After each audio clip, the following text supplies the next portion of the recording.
దేవుని నామానికి మహిమ కలుగును గాక. ఈరోజు మనం హానెస్టీ కోసం ఒక కథ చెప్పుకుందాం. హానెస్టీ అంటే నిజాయితీ లేక యథార్థత. దేవుడు యథార్థత కోసం ఎన్నోసార్లు బైబిల్లో చెప్పాడు. యథార్థంగా ఉండడం వల్ల ఎన్నో మేలులు ఉన్నాయి. కీర్తనల గ్రంథంలో ఉంది, యథార్థవంతులకు ఆయన ఏ మేలు చేయక మానడు.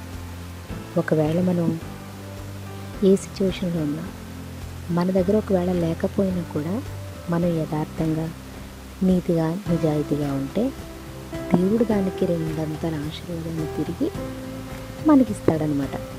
అయితే అది ఎలా ఇస్తాడో ఒక ఉదాహరణకు ఒక చిన్న కథ చెప్పుకుందాం. ఒకరోజు ఇద్దరు అమ్మాయిలు ఫ్రెండ్స్ ఉంటారనమాట. వాళ్ళు దారిలో నడుచుకుంటూ స్కూల్ నుంచి వస్తూ నడుచుకుంటూ వెళ్తుంటే వాళ్ళకు ఒక చోట ఒక బట్టల షాప్ కనిపిస్తుంది. అందులో రేపు వాళ్ళకున్న పార్టీ కోసం ఒక డ్రెస్ కొనుక్కోవాలి. ఆ షాప్లో డ్రెస్ చూస్తారు దూరం నుంచి. చూసినప్పుడు కాస్ట్ చూసి అబ్బా చాలా ఎక్కువ ఉంది, కానీ రేపు పార్టీకి ఖచ్చితంగా డ్రెస్ బాగుంటుంది, అదే ఉండాలి అనుకుంటారు. కానీ వాళ్ళ దగ్గర అంత డబ్బులు లేక తిరిగి ఇంటికి వెళ్ళిపోతూ ఉంటారు. వెళ్ళిపోతూ ఉంటే దారిలో వాళ్ళకి ఒక పర్స్ దొరుకుతాయి. ఆ పర్స్ దొరికినప్పుడు తెరిచి చూస్తే అందులో 500 నోట్స్ ఉంటాయన్నమాట. 500 నోట్స్ ఉన్నప్పుడు అరే ఈ పర్స్ ఎవరు మళ్ళీ దొరికిందని ఒక అమ్మాయి అంటుంది. ఇంకొక అమ్మాయి అంటుంది, దీని మీద పర్సులో అడ్రస్ ఉంది కాబట్టి ఈ పర్స్ ఎవరో పోగొట్టుకున్న వాళ్ళు చాలా బాధపడతారు, డబ్బులు పోయినాయని, మనం తిరిగి వాళ్ళకి ఇచ్చేద్దాం, ఈ అడ్రస్ నాకు తెలుసు అంటారు ఇంకొక అమ్మాయి. కానీ ఫస్ట్ అమ్మాయి అస్సలు ఒప్పుకోదు. మన డ్రెస్కి కరెక్ట్గా డబ్బులు సరిపోతాయి, ఇంకొక ఇందులో 1000 ఉన్నాయి, ఇంకొక 1000 ఉంటే సరిపోతుంది కదా నీకు నాకు అనుకుంటారు. కానీ రెండో అమ్మాయి అంటది, తప్పు, మనం అలా చేయకూడదు, ఇది ఎవరిదో వాళ్ళకి చేయాలి తప్ప మనం ఉంచుకోకూడదు అని చెప్తుంది. కానీ అమ్మాయి ఒప్పుకోకుండా అందులో ఉన్న డబ్బులు తీసేసుకుంటుంది. అప్పుడు ఈ అమ్మాయి ఒక అమ్మాయి ఒక నోటు నీకు, ఒక 500 నీకు, ఒక 500 నాకు అని తీసేసుకుంటుంది.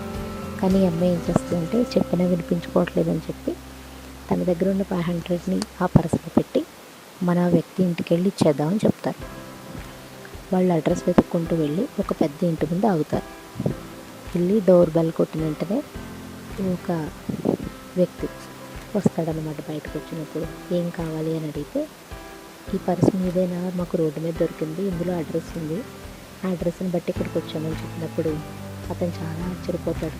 ఆశ్చర్యపోయి చాలా బాధపడి కూడా చెప్తాడనమాట. ఏంటంటే ఈ పర్స్ కోసం ప్రొద్దుటి నుంచి వెతుకుతున్నాను నేను, ఈ పర్స్ నీకు ఎక్కడ దొరికింది అని చెప్పి తెచ్చి ఇచ్చినందుకు చాలా చాలా థ్యాంక్స్ అని చెప్తాడు. ఎందుకంటే ఈ పర్స్ నాకు చాలా ఇంపార్టెంట్, ఇది మా నాన్న పర్సు, మా నాన్న నాకు ఇది గుర్తుగా, మా నాన్న గుర్తుగా ఇది నేను ఉంచుకున్నాను.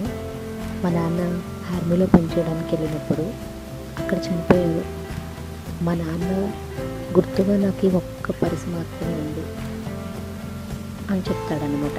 అని చెప్పి చాలా విలువైనది నాకు తెచ్చి ఇచ్చారు కనుక ఈ డబ్బులు ఉంచుకోండి అని కొంచెం డబ్బులు ఇస్తారు ఆ అమ్మాయికి.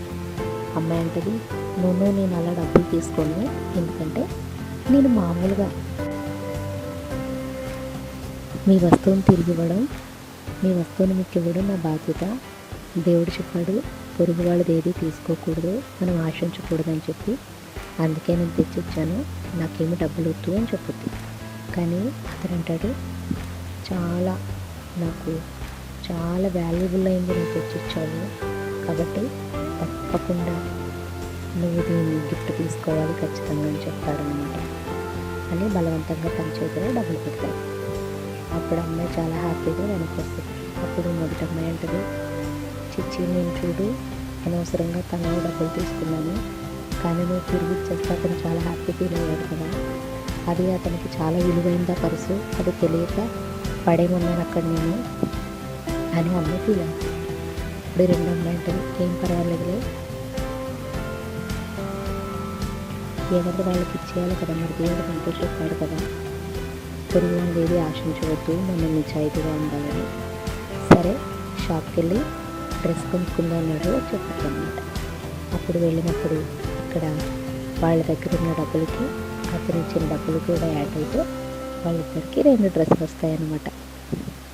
చూడండి, ఆ అమ్మాయి దగ్గర బట్టలు కొనుక్కోవడానికి డబ్బులు లేకపోయినా ఆ పర్సులో ఒక్క రూపాయి కూడా తీసుకోకుండా ఆ పర్సు ఎవరో వాళ్ళకి తిరిగి ఇచ్చేసినప్పుడు దేవుడు వాళ్ళు చేసిన మంచి పనికి గిఫ్ట్గా మళ్ళీ వాళ్ళకి హెల్ప్ చేస్తాడనమాట. దేవుడు ఏమన్నాడంటే, యథార్థంగా ఉండటం మంచిది, నిజాయితీగా ఉండడం మంచిది, అంతేకాకుండా నీ పొరుగు వారిని ఏది ఆశించకూడదు.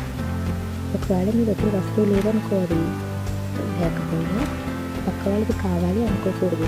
మనకి ఏం కావాలన్నా ఎవరిని అడగాలి? దేవుణ్ణి అడగాలి. దేవా, నాకు ఆ వస్తువు కావాలి కాబట్టి నాకు ఇవ్వవా అని అడిగితే ఆయన నీకు ఏదో ఒకలా ఇస్తాడు. కానీ నాకు ఆ వస్తువు కావాలని పక్క వాళ్ళ దగ్గర నుంచి తీసుకోకూడదు కదా. బాగుందా?